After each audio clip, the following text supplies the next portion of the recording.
एक नाबालिग लड़की जिसके साथ उसके पिता और भाई ने लगातार 7 साल तक रेप किया।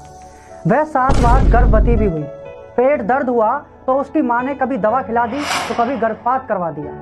नमस्कार दोस्तों, आज मैं जो कहानी सुनाने जा रहा हूँ वो किसी फिल्म की स्क्रिप्ट नहीं है बल्कि असल जिंदगी की कहानी है। उत्तर प्रदेश की रहने वाली एक लड़की जिसने हाल ही में 12 दिन पहले एक बच्चे को जन्म दिया है और उस बच्चे के बाप इस लड़की के ही भाई और पिता हैं। यह सब कैसे हुआ और कौन उस लड़की का सहारा बना, यह सब जानने के लिए पूरी कहानी शुरू से जानते हैं। साल 2004 मई का महीना। अब तक लड़की अपनी नानी के घर पर रहकर पढ़ाई करती थी, लेकिन इस साल 10वीं की परीक्षा देकर वह अपने घर वापस आई। उसके माता पिता ने नया घर लिया था। गृह प्रवेश हुआ। परिवार में लड़की के माता पिता और 2 भाई थे। कुछ दिन सब बढ़िया चलता रहा। लड़की इतने सालों बाद अपने घर आई थी, सब काफी खुश थे। एक दिन पिता ने बेटी से कहा, तुम्हारे ऊपर एक बुरा साया है जो मुझे परेशान करता है। वह कहता है कि मैं तुम्हारे साथ संपर्क बनाऊंगा तभी वो तुम्हें छोड़ेगा। लड़की ने बात नहीं मानी तो पिता ने उसे जूते चप्पल और लकड़ी के पट्टे से उसकी पिटाई की। उसका सिर दीवार में दे के मारा। उसे एक कमरे में घसीट कर ले गया। कुछ देर वह चुपचाप एक कोने में पड़ी रोती रही। पिता आया और उसने अपनी बेटी के ही कपड़े फाड़ डाले, फिर उसके साथ गलत काम किया। लड़की 1 घंटे तक उसी कमरे में पड़ी रोती रही। उसने हिम्मत जुटाई और पूरी बात अपनी माँ को बताने का तय किया। बाहर निकली और माँ से रोते हुए उन्हें पूरी बात बताई, जिस पर माँ का जवाब था कि कोई बात नहीं, तुम्हारे बाप ने ही तो किया है, तुम उसे भूल जाओ, घर की बात घर में ही रहनी चाहिए। इन सब के बाद माँ खुद उसे पिता के पास भेजने लगी। अब हर रोज पिता उसके साथ गलत काम करता। वह कुछ दिन तक यह सब सहती रही। पेट में दर्द होता, वह चिल्लाती तो माँ उसको दवाई गोली देकर चुप करा देती थी। जब उससे बर्दाश्त नहीं हुआ, जब उसकी बर्दाश्त से बाहर जाने लगा तो उसने अपने बड़े भाई को ये सारी बातें बताई। उसको उम्मीद थी कि बड़ा भाई उसकी मदद जरूर करेगा, इन सब से बचने में उसकी सहायता करेगा, लेकिन ऐसा नहीं हुआ। बड़े भाई ने उसकी मदद करने की बजाय खुद उसके साथ रेप किया।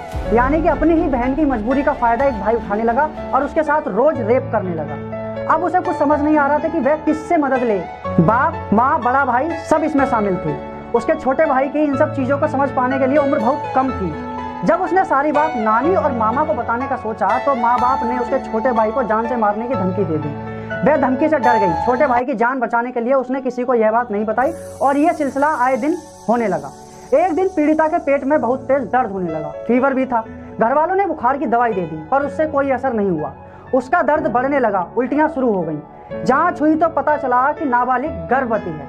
जब यह बात उसके पिता को पता चली तो उसने पीड़िता को दवाई खिला दी, जिससे उसका गर्भ खत्म हो गया। लेकिन पिता और भाई ने उसका रेप करना बंद नहीं किया। इसके बाद 2009 और 2011 के बीच पीड़िता 6 बार प्रेग्नेंट हुई। 4 बार तो जैसे तैसे दवा खिलाकर उसका गर्भपात खत्म कर दिया, लेकिन 2 बार जब दवा से काम नहीं हुआ तो उसके पिता ने जबरदस्ती डॉक्टर के पास ले जाकर गर्भपात करवा दिया। इतनी बार गर्भपात के बाद अब पीड़िता की तबीयत बहुत खराब होने लगी। उसके पेट में सूजन हो गई। वह दिन भर बस दर्द से कराहती और रोती रहती थी। एक दिन उसकी माँ चोरी छिपे उसे डॉक्टर के पास ले गई। उसकी जांच कराई, पता चला कि गर्म दवाई खाने से उसकी किडनी और लीवर में इन्फेक्शन हो गया है। अगर सही समय पर इलाज नहीं मिला तो उसकी जान को खतरा हो सकता है। इस पर भी उसके माँ बाप को उसके ऊपर दया नहीं आती। उसकी माँ ने जब यह बात पिता को बताई तो वह बोले कि अगर मर जाएगी तो मर जाने दो, यही घर के आंगन में गाड़ देंगे, किसी को कुछ पता नहीं चलेगा। अब लड़की को इस बात का अंदाजा हो गया था कि घर वाले इसका इलाज नहीं कराएंगे और उसे मरने के लिए छोड़ देंगे और दिन ब दिन उसका इसी तरीके से इस्तेमाल करेंगे। लड़की की दिन ब दिन उसकी तकलीफ बढ़ती जा रही थी, साथ ही उससे अब आए दिन होने वाला गलत काम बर्दाश्त नहीं हो रहा था। जब वह इसे मना कर देती थी तो पिता उसको मारता था, भाई भी उसको मारता था, लेकिन उसके साथ गलत काम जरूर करते थे। अपना ही घर अब उसके लिए ऐसा नरक बन गया था कि जहाँ 1 मिनट भी सांस लेना मुश्किल था। परेशान होकर पीड़िता घर से भागकर सीधे उस वक्त सीएम के पास पहुंच गई।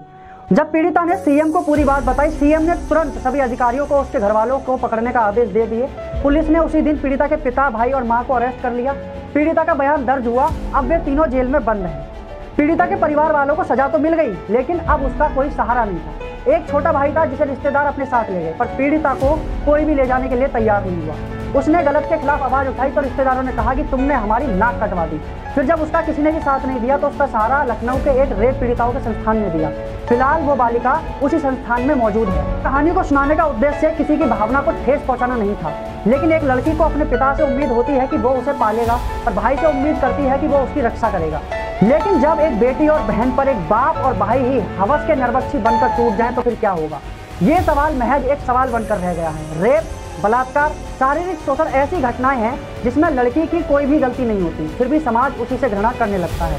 इस घटना ने यह साबित कर दिया है कि पहले बेटियों को बाहर भेजने में डर लगता था, लेकिन अब बेटी के साथ घर में क्या हो जाए इसका किसी को कुछ पता नहीं। इसी के साथ मैं आपसे विदा लेता हूँ। नमस्कार।